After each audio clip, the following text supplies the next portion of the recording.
अस्सलाम वालेकुम। इस वक्त हम मौजूद हैं शादाग की जो केबल ट्रेन है उस पे। ये आज़रबाईजान की एक खूबसूरत पॉइंट है शादाग, जहाँ पे बनी हुई केबल ट्रेन। एक एक आदमी इसको इस्तेमाल कर सकते हैं। आपको इसके खूबसूरत मंज़र हम दिखा रहे हैं शादाग के इस पॉइंट का। ये पहाड़ों के ऊपर इसकी ट्रेन की पटरी बनी हुई है जहाँ पे ये चलती है। इसके जो एक्सीलेटर है वो भी हाथ में होता है और ब्रेक भी सिस्टम हाथ में होता है।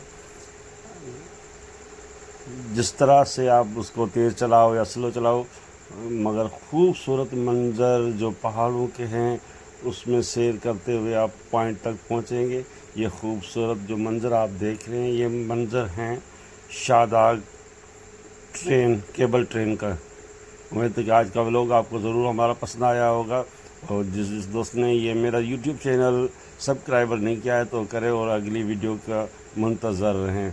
बड़ी मेहरबानी जिन दोस्तों ने मुझे सब्सक्राइबर किया हुआ है